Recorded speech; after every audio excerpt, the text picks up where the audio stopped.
check out it's a lotion. It's a spray. Oh, for what, your hair? No, it's for your body. This is Glenn Gilberti trying out a new lotion. Yeah. This is a commercial for it. It's like a milk. It's good. Where just one half?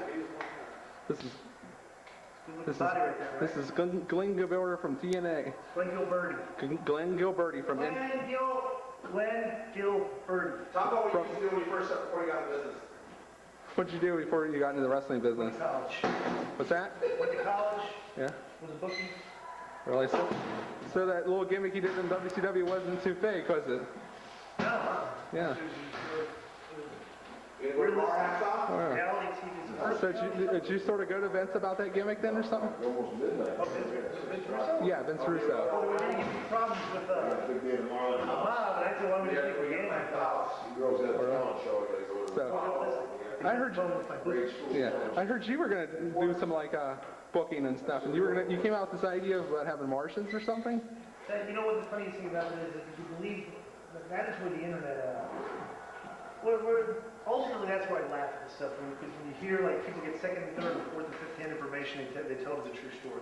The Martians, when I was in the booking meetings, I got there early one day and wrote up a whole 6-month program on the board of the Martian invasion angle that would ultimately culminate in the year January 1st, 2001 pay-per-view, A Space Odyssey. And it was a joke presented at the booking crew just to get a couple laughs. And like, when some people heard that, they actually thought it was like a serious story and was actually reported on the internet as a serious story. They were making the person that reported it look like a moron. Yeah. Yeah. So, how did you enjoy doing the Disco Inferno gimmick? I love it. Yeah. It's easy. I mean, they did it for so long, it gets boring after a while. Yeah. But I like doing it. I mean, it's been a good career, so. Yeah, it seems like you're getting really taken seriously in NWA TNA. Like, you're getting a lot of mic time out there.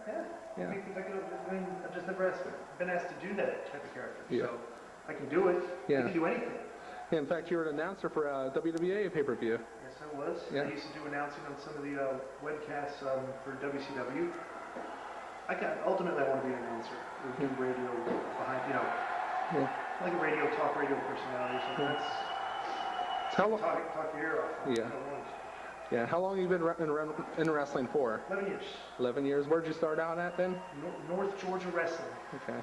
So it didn't take you very long to get in WCW, did it? Or how long? 3.5 years. 3.5 years. Yeah, it took a while. Yeah, but some wrestlers, they can go their whole career without getting in big time. I wrestled a guy the other night for 9 years, and he's just now trying to get a break. Yeah. So what was it like working in WCW? Fun. During the heyday, Yeah. Really fun. I think at the end it kind of sucked because I was working 2 jobs and getting paid double. Working production, working working behind the scenes and working in front of cameras is just too much work. Yeah. So you doing any behind the scenes work at NWA TNA? Not directly. Yeah. Just there's a lot of young guys there, so they like a lot of veterans. We all work as a team. Yeah. It's a good team atmosphere there. Everybody helps each other. Yeah. It seems like it's really a fun place to work around. Yeah. It seems like they're true wrestling fans there. Oh yeah. That's Nashville, Tennessee. That's at the heart of it. Oh yeah. Basically wrestling, Yeah. So what made you get into wrestling? Who were your favorites while growing up? Dusty Rhodes, Ric Flair, Macho, Piper, Honky Tonk Man. Those are pretty much the main ones I used to follow. I liked the Road Warriors. I liked Midnight Express and Cornette. All the likely over guys. I didn't like Hogan. Yeah. I wouldn't fit in this character. Yeah, I didn't like him either. I finally got to see him get beat by the Ultimate Warrior. But since then, I don't know for sure what to think of the Ultimate Warrior. Right. He's kind of a crazy guy. Yeah, I wasn't a fan of his. Yeah. Okay. So, do you have any future? Do you think you could ever work for WWE, or are you just happy where you're at? Where the money is. Yeah. Right now, the guys up there aren't making a whole hell of a lot of money for what they put their body through. So, I'm just hoping and praying that the business will turn around someday. Because, it may just be a fad. You never know. Well, wrestling, it sometimes has its different peaks and stuff. Because I remember watching an old WCW show, they had a firefighting guy and stuff. Yeah, it was kind of a goofy gimmick and stuff. Yeah. They had some pretty bad gimmicks back then. So what are your feelings on like Goldberg and stuff like that? How do you like him? I got along fine with him. Yeah. Because I knew him from Georgia. I moved to college with him. But I don't have any problems with him. He's just a hothead. But he's, I was always on working relationship with him. Did you play college football then? No, you just went to Georgia University? Yeah, you knew. Georgia Tech? Okay. So, are you going to be doing the next WWA pay-per-view as an announcer or I don't know a what wrestler? I'm doing. I may announce a new wrestler. Depends. Okay. I usually help write the show, so I don't do what I'm going to do. We got 3 shows over there with 1 pay-per-view, so Yeah. got plenty of time to do. Yeah. You watch very much WWE programming anymore? I try to, and it's just so bad I can't really watch it. It's like they make the characters look so stupid, but it's just really insults their intelligence. Yeah.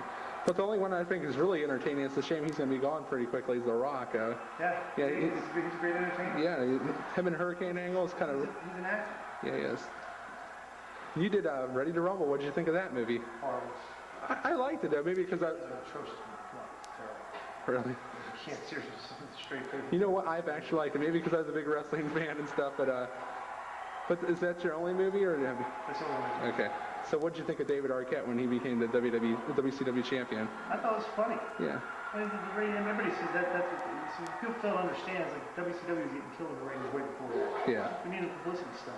You know, I mean, in the big picture, it didn't really, I mean, people say the next week the rating was down, and a couple weeks later the rating was back up. It's just, we had our fan base, but everyone was watching WWE back then because they had The Rock and Austin. Heck, I still continue watching WCW. It's always my favorite show to watch and everything. So if Eric Bischoff would have bought WCW, you think it still would have been around right today? Depends on what his direction would have been creatively. The creative team that Eric had in position there for the takeover was atrocious. Yeah. I mean, they were doing like 2-1s and stuff, so there's no way with that crew they would have done it. So what do you think of Vince Russo? He seems like he's a really creative guy. Oh, if you look back at professional wrestling in the past 20 years, the only real boom period was in like the late 90s when, you know, he created The Rock and Austin and stuff, and then we had Goldberg and Hogan and stuff, but like, you know, it's WWE that raised the bar. That started doing sports entertainment, you know, and now they just don't really do it good anymore. So who do you think's the best wrestlers out there right now? Best wrestlers out there? Yeah, or just the entertainers. They don't have to be the greatest wrestlers. Like Rock and Angle, by far, I think they're everybody. yeah, Kurt Angle actually has the wrestling talent to go along with it. Yeah. Well, that's another thing that they did. The guy could have been like, he's a legitimate Olympic gold medalist. Yeah, actually met him. He could have been the next Goldberg, and instead they turned him in like a comedy kid. Yeah, You know? it's amazing that you do that because, you know, some people would be too damn serious and stuff. Yeah. And he's a heck of a, he makes a heck of a, he's goofy looking heel, you know, goofy, which is really entertaining. Well, thanks a lot, Glenn. It's nice to meet you.